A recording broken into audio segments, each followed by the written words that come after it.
Well, good afternoon. My name is Will Austin of the Will Austin Show here.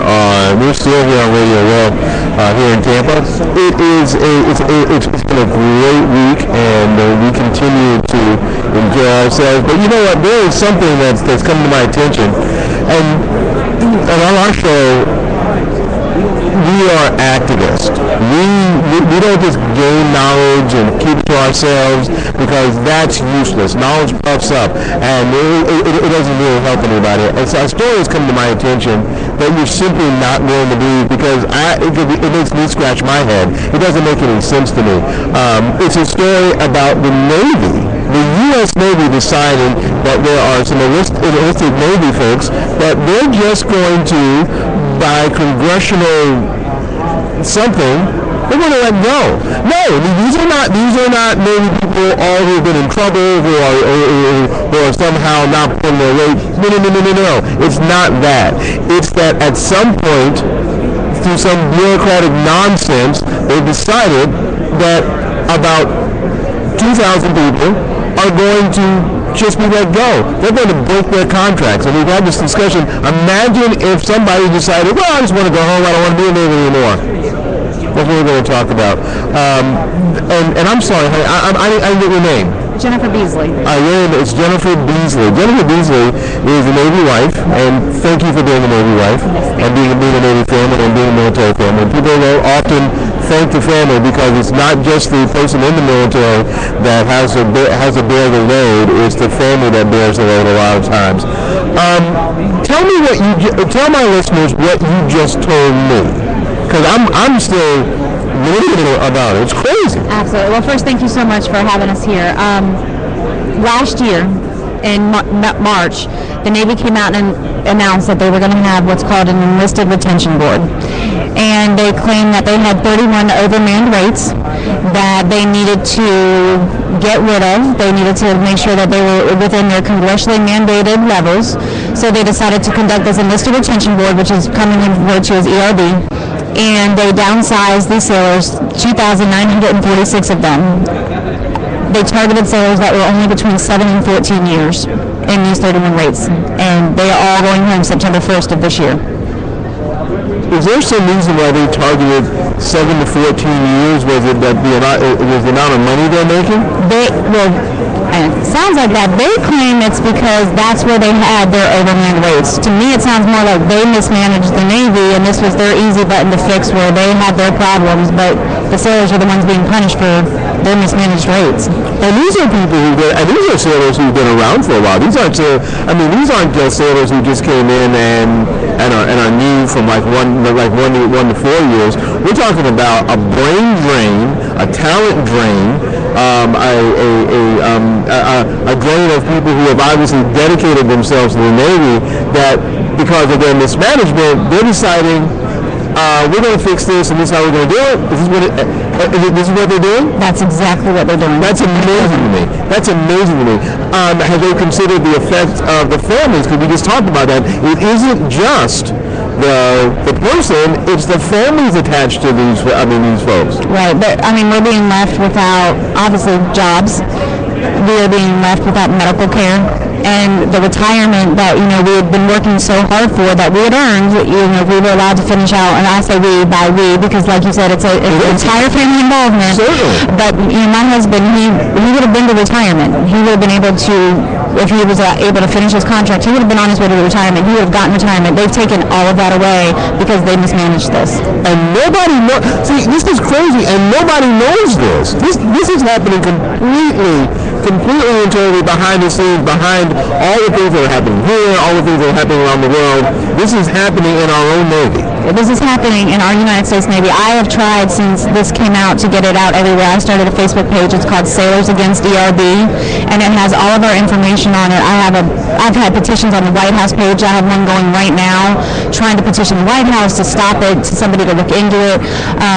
Up in Virginia, we have a wonderful Congressman, Vigil, who is actually out there and trying to help us. He's actually requested a congressional hearing to look into the way the ERB was conducted, but to this point, nobody's been able to help these sailors, and in 2 days, they are all jobless.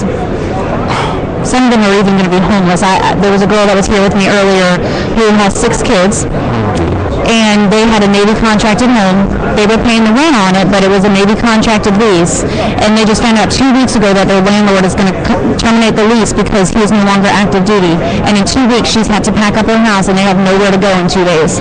And it's all because of this enlisted retention board that the Navy has done. Have you heard anything from the White House at all? Absolutely nothing. I sent, 7 days after this happened, I sent 107 letters, one to every state senator. I sent a letter to President Obama, my governor, everything. The White House has remained absolutely silent on this. They have not responded to any of my letters, nothing. Usually by executive order, the commander-in-chief could at least postpone this until it could be investigated. It just blows my mind that this is actually happening. It just blows my mind. So in 2 days, this is going to happen, and Congress is at recess currently. What brings you here to the RNC convention? How did you get here? It's kind of because we skipped over that. Because it seems like I'm sure you just walk in the door. Right. No, we are not. These little passes we have to wear around are not easy to get. Actually, the RNC convention committee brought us here to talk. We were actually scheduled to speak Monday night. We got pushed back because of this tropical storm that came through. We got rescheduled for last night and got bumped again. So we went to Plan B, and that is why I am here, trying to get the story out, because that was what the whole plan was, to come here and make sure that America knows what's happening to our sailors, and we don't want this to ever happen again. We want to try and help stop it from happening to sailors that it's happening to right now. It needs to stop, and what I've learned in my 51 years of life is that if you find the right person in the company, in the organization that can make a decision can be made, and horrible things can be stopped, not tomorrow, but today. And this needs to be stopped today. Right. I am trying. I promise you, I have talked to everybody that I can find that would listen to me, and I am trying to find that right person. You know what? And we're going to make sure that this story gets out in every way that we can. We're going to send this podcast, this story, and emails to all our state senators here in Florida, all the veteran organizations that I know. Because have you enlisted the help of any veteran organizations yet?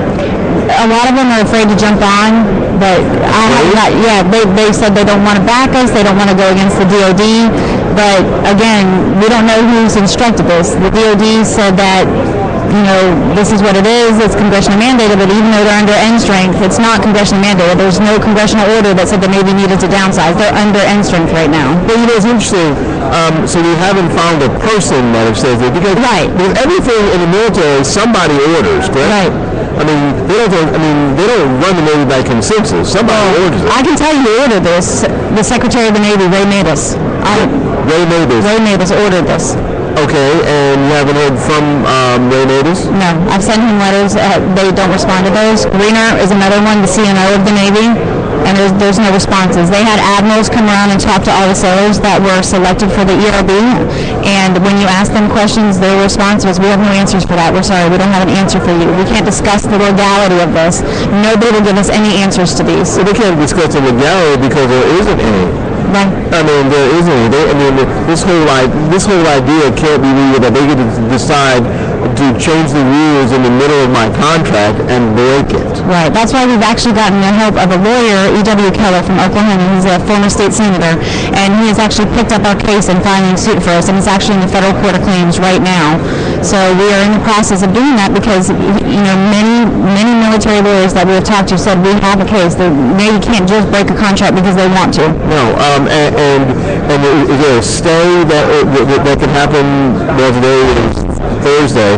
Tomorrow, you think? A stay that stops this action for a while? I would hope something would happen. The judge has already denied the injunction we put in for.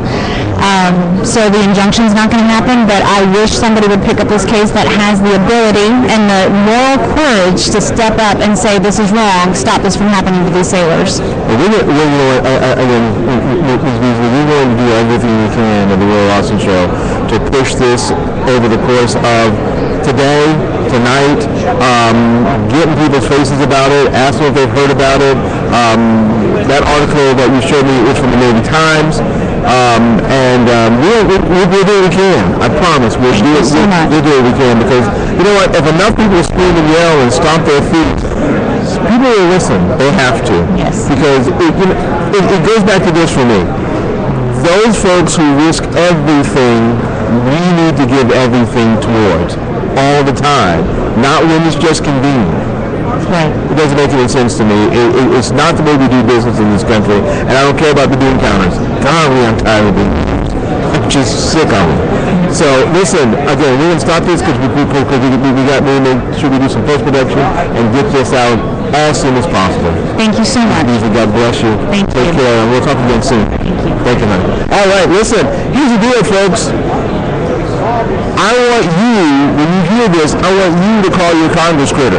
I need you to call your Congress critter. I need you to send this to them. I need you to get them on the phone. They're at home. They're on recess. They're not in Washington. They're at their house. U.S. representatives are at home, and they're not all here in Tampa. They're not. They're at home. You know what? Call their home offices. Get them on the horn. Because we don't have time. And do not let them pick you off. Do not let them send you to their staff. Do not. Remember, like we always say on the show, they work for you. Make them work. This can't happen to over 2,000 families. It's not just 2,000 people. It's 2,000 over 2,000 families. Children. Now. It just can't happen. All right. We will do our best. And until I see you again, go out there and love something, learn something, and do your best. We'll see you when we see you.